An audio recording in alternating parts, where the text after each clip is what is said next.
Hello my dear friends, मैं बिलेंदर sir अपने YouTube channel पर आप सभी का स्वागत करता हूं। मेरे प्रिय विद्यार्थियों, आज मैं आप लोगों को हिंदी का सुपर सेट कंप्लीट कराऊंगा।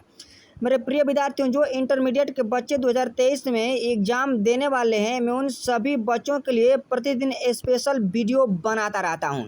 मेरे प्रिय विद्यार्थियों, अगर आप लोग इस सेट को कंप्लीट कर लीजिएगा तो बिहार बोर्ड का कोई भी सेट होगा उसे आप लोग 100 में 100 टारगेट कर सकते हैं। ठीक है, इसीलिए मैं आप लोग से रिक्वेस्ट करता हूं कि आप लोग सभी ऑब्जेक्टिव क्वेश्चनों को कंप्लीट कर लीजिएगा। ठीक है मेरे मेरे मेरे विद्यार्थियों, आइए हम लोग चलते हैं क्वेश्चन नंबर 1 पर। क्वेश्चन नंबर 1 क्या दिया है? ठीक है, देखिए हम लोग का फर्स्ट जो क्वेश्चन दिया है मेरे विद्यार्थियों कि बाल कृष्ण भट्ट का जन्म कब हुआ था?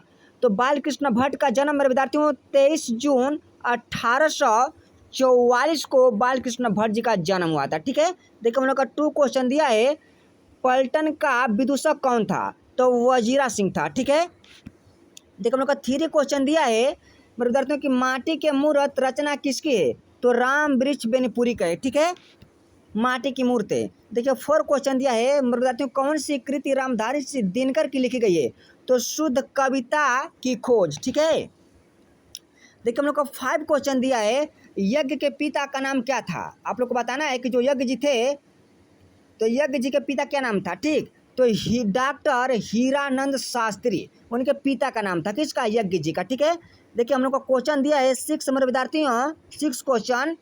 ठीक है, जो 6 क्वेश्चन दिया है, प्रथम विश्व युद्ध में इंग्लैंड किसके विरुद्ध लड़ा था? तो जर्मन के विरुद्ध लड़ा था। ठीक है, किसके विरुद्ध लड़ा था? जर्मन के विरुद्ध लड़ा था। कौन? इंग्लैंड का प्रथम विश्व युद्ध। तो प्रथम विश्व युद्ध कब हुआ था मेरे विद्यार्थियों? 1914। ठीक है, 1914 में क्या होता? प्रथम विश्व युद्ध हुआ था। ठीक है, आइए हम लोग चलते हैं क्वेश्चन नंबर 7 का दिया है कि चंपारण में धागड़ कहाँ से आए थे? ठीक है, तो छोटा नागपुर से आए थे। ठीक है, देखिए आइए हम लोग चलते हैं क्वेश्चन नंबर 8 का दिया है, सिपाही की माँ किस एकांकी संग्रह से लिया गया है? तो अंडे के छिलके तथा अन्य एकांकी से लिया गया है। ठीक है, इसीलिए राइट 8 का क्या है? डी आंसर सही है। देखो हम लोग को क्वेश्चन नंबर दिया है विद्यार्थियों 9, निम्नलिखित में कौन सा प्रलय की छाया के कवि हैं? ठीक है, तो जयशंकर प्रसाद जी हैं। ठीक है, देखिए हम लोग का 10 क्वेश्चन दिया है मेरे विद्यार्थियों, 10 क्वेश्चन, सलाम कहानी संग्रह के कहानीकार हैं? तो ओम प्रकाश वाल्मीकि जी हैं। ठीक है, आइए हम लोग चलते हैं क्वेश्चन नंबर 11।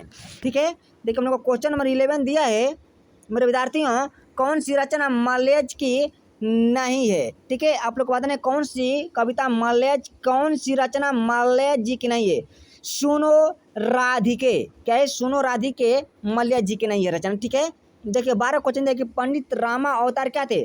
तो ज्योतिषी और वेद ये दोनों थे। ठीक है, देखो क्वेश्चन नंबर 13 दिया है कि जय कृष्ण मूर्ति का जन्म कब हुआ था? तो जय कृष्ण मूर्ति का जन्म मेरे विद्यार्थियों 12 मई 1895 को जय कृष्ण मूर्ति का जन्म हुआ था। ठीक है, देखिए हम लोग 14 क्वेश्चन दिया है कि पाठ्य पुस्तक में संकलित करवक कहाँ से मिले गए हैं? ठीक है, तो पद्मावत से मिले गए हैं। ठीक है, देखिए अब आइए हम लोग चलते हैं क्वेश्चन नंबर 15। ठीक है, देखिए जो क्वेश्चन नंबर 15 दिया है मेरे विद्यार्थियों, ये भी बहुत इंपॉर्टेंट क्वेश्चन है 15। ठीक है, कहते कि सूरदास के गुरु का क्या नाम था? तो वल्लभाचार्य क्या थे? सूरदास के गुरु थे। ठीक है, तो हम लोग को 16 क्वेश्चन है कि तुलसीदास का मूल नाम क्या था? तो राम बोला। ठीक है, क्योंकि तुलसीदास जी राम जी का भक्ति करते थे। ठीक है, देखिए हम लोग का 17 क्वेश्चन दिया है कि भक्तमाला के रचयिता कौन है? तो नाभादास जी हैं। ठीक है,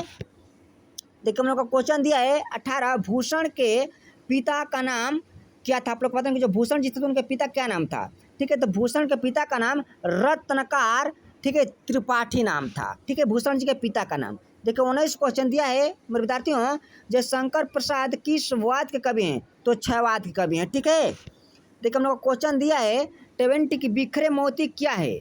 तो कहानी संग्रह है। ठीक है, देखिए हम लोग को क्वेश्चन दिया है 21, शमशेर बहादुर सिंह की पत्नी का नाम क्या था? तो धर्म देवी नाम था। ठीक है, देखिए हम लोग का 22 क्वेश्चन दिया है कि मुक्ति बोध की माँ का नाम क्या था? तो पार्वती बाई नाम था। ठीक है, देखिए हम लोग को क्वेश्चन दिया है, मैं बताता हूँ 23 आशीर्वाद का संधि विच्छेद करें। आपको पता नहीं कि आशीर्वाद का संधि विच्छेद क्या होता है? तो आशी धन वाद होता है आशीर्वाद का संधि विच्छेद। ठीक है, अब आइए हम लोग चलते हैं क्वेश्चन नंबर, ठीक है मेरे विद्यार्थियों, 24। देखिए जो हम लोग को क्वेश्चन नंबर 24 दिया है, 24 क्वेश्चन, ठीक है, नायक किस संधि का उदाहरण है? ठीक है, आप लोग को बताना कि जो नायक किस संधि का उदाहरण है, तो आयादी संधि का क्या है? उदाहरण नायक है। ठीक है, देखिए हम लोग को क्वेश्चन नंबर दिया है 25, सदैव सदैव किस संधि का उदाहरण है? आप लोग को बताना कि जो सदैव है, सदैव किस संधि का उदाहरण है? तो वृद्ध संधि का उदाहरण क्या है? सदैव है। ठीक है, देखिए हम लोग का 26 क्वेश्चन दिया है कि सन्मति का संधि विच्छेद क्या होगा? तो सत प्लस मति। ठीक है, देखिए 27 क्वेश्चन दिया है मैं बताती हूँ कि दस है आनंद, अर्थात आप लोग को समास बताने कि दशानन अर्थात रावण कौन सा समास है? दशानन, तो बहुब्रीहि समास है। ठीक है, देखिए 28 क्वेश्चन दिया है कि गजानन शब्द, गजानन शब्द किस समास का उदाहरण है? तो बहुब्रीहि समास का उदाहरण है गजानन। ठीक है, देखिए 29 क्वेश्चन देखिए चरण कमल में प्रयुक्त समास है, तो चरण कमल कर्मधारय समास है। ठीक है, देखिए 30 क्वेश्चन आगे घुड़सवार में समास है, तो घुड़सवार कौन समास है? आप लोग को बताना है तत्पुरुष समास है घुड़सवार। ठीक है, देखिए हम लोग का क्वेश्चन आ गया मेरे विद्यार्थियों 31, अतिशय का विलोम क्या होता है? आप लोग को बताना है तो कम होता है। ठीक है, अब आइए हम लोग चलते हैं क्वेश्चन नंबर 32। ठीक है मेरे विद्यार्थियों, देखिए जो 32 क्वेश्चन दिया है, ठीक है, आकर्षण का विलोम है तो विकर्षण होता है। आकर्षण का विलोम क्या होता है? विकर्षण होता है। ठीक है, देखिए हम लोग का क्वेश्चन आ गया 33, पूर्ण का विलोम क्या होता है? तो अर्ध होता है। ठीक है, क्या होता है? अर्ध होता है, पूर्ण का विलोम। ठीक है, देखिए 34 क्वेश्चन दिया है मैं बताती हूँ कि अनाथ का विलोम क्या होता है? तो सनाथ होता है। ठीक, देखिए हम लोग का 35 क्वेश्चन देखिए धुंधला में कौन सा प्रत्यय लगा हुआ है? आप लोग को बताना है ला।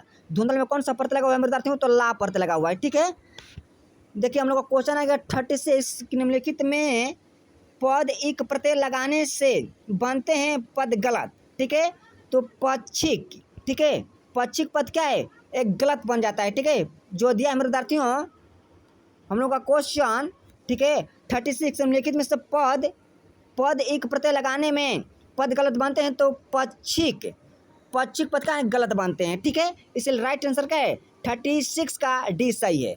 देखिए हम लोग का 37 दिया है आंसर, विज्ञान में कौन सा प्रत्यय लगा हुआ है? आप लोग को बताना है कि जो विज्ञान है मृदातियों, तो विज्ञान में कौन सा प्रत्यय लगता है? ठीक है ना, विज्ञान में कौन सा प्रत्यय लगता है आप लोग को बताना है। तो विज्ञान आन प्रत्यय लगा हुआ है विज्ञान में। ठीक है, 38 क्वेश्चन आ गया मृदातियों को निर्वासित में प्रत्यय लगा हुआ है, निर्वासित इत प्रत्यय लगा हुआ है। ठीक है, देखिए हम लोग का क्वेश्चन आ गया 39, अमृत का प्रवाचक नहीं है क्या? तो रसाल अमृत का प्रवाचक नहीं होता है। ठीक है, अब आइए हम लोग चलते हैं क्वेश्चन नंबर 40। ठीक है, देखिए हम लोग का क्वेश्चन जो 40 दिया है मेरे विद्यार्थियों, ठीक है, हाथी का प्रवाचक नहीं है। आप लोग बताना था हाथी का हस्त का होता है? प्रवाचक नहीं होता है। ठीक है मेरे विद्यार्थियों, आप लोग को मैं आशा दिलाता हूँ कि बहुत इंपॉर्टेंट सेट है, आप सभी लोग इस सेट को कंप्लीट कर लीजिएगा। ठीक है, देखिए 41 क्वेश्चन दिया है मेरे विद्यार्थियों कि काठ का उल्लू मुहावरा का अर्थ क्या होता है? ठीक है, तो मूर्ख होता है। ठीक है, देखिए हम लोग का क्वेश्चन नंबर दिया है मेरे विद्यार्थियों 32, कुपमंडो खोना मुहावरा का अर्थ क्या होगा? ठीक है, तो अत्यंत सीमित ज्ञान होना। ठीक है, अत्यंत का सीमित ज्ञान होना, इसलिए राइट देखिए जो हम लोग का दिया है 42, उसका राइट आंसर क्या है? सी सही है। देखिए हम लोग का 43 क्वेश्चन दिया है मेरे साथियों, कच्चे घड़े पानी भरना मुहावरा का अर्थ क्या होगा? ठीक है, ठीक ढंग से काम न करना। ठीक है, क्या होता है? मुहावरा का अर्थ होता है कच्चे घड़े का पानी भरना। ठीक है, देखिए 44 क्वेश्चन देखिए चूड़ियाँ पहनना मुहावरा का अर्थ बताना है मेरे विद्यार्थियों की। चूड़ियाँ पहनना मुहावरा का अर्थ क्या होता है? तो घर में बैठ नहीं जाना। ठीक है, कायरता दिखाना होता है। ठीक है, इसीलिए 44 का राइट आंसर सी सही है। देखिए हम लोग का क्वेश्चन अब आ गया 45, रात्रि का प्रवाची क्या होता है? आप लोग बताना है। तो विभावरी होता है। क्या होता है? विभावरी रात्रि का प्रवाचक होता है। ठीक है, रात्रि का प्रवाची। देखिए विद्यार्थियों, हम लोग का 46 क्वेश्चन के इंद्र का प्रवाची क्या होता है? तो इंद्र का प्रवाचक मेरे विद्यार्थियों माधव होता है। ठीक है, इसमें से 4 क्वेश्चन दिया है विद्यार्थियों, 4 ऑप्शन, और 4 ऑप्शन से राइट आप लोग को एक ऑप्शन सही लगाना है। देखिए आगे हम लोग का क्वेश्चन 47 के बेईमान में कौन सा उपसर्ग लगा हुआ है? तो बे। ठीक है, बे में बे यानी बे से क्या बेईमान उपसर्ग बनता है। ठीक है, देखिए हम लोग क्वेश्चन आ गया मेरे विद्यार्थियों 48। देखिए 48 क्वेश्चन दिया है, किस शब्द में उपसर्ग का प्रयोग हुआ है? ठीक है, तो उपकार में उपसर्ग का प्रयोग हुआ है। ठीक है, देखिए हमने कहा 49 कि विज्ञान में कौन सा उपसर्ग लगा हुआ है? विज्ञान में आपको बताना है कि कौन सा उपसर्ग लगा हुआ है विज्ञान में। तब वी क्या है? विज्ञान में उपसर्ग लगा हुआ है। ठीक है, देखो हम लोग का 50 क्वेश्चन दिया है कि प्रतिकूल शब्द में कौन सा उपसर्ग है? तो प्रति है। क्या है? प्रति। मेरे विद्यार्थियों में आप लोग को आशा दिलाता हूँ कि आप लोग सभी ऑब्जेक्टिव क्वेश्चन समझ में आ गया है। अगर आप लोगों को अगर सभी ऑब्जेक्टिव क्वेश्चन समझ में आ गया हो तो कृपया आप लोग मेरे यूट्यूब चैनल को सब्सक्राइब कीजिए, लाइक कीजिए और ज़्यादा से ज़्यादा शेयर कीजिए। मेरे विद्यार्थियों को जहाँ पे अगर भी क्वेश्चन अगर आप लोग को डाउट हो तो कृपया आप लोग मुझे कमेंट करना ना भूलिएगा। ठीक है, मैं आप लोगों से मिलता हूँ अगले वीडियो में। जय हिंद।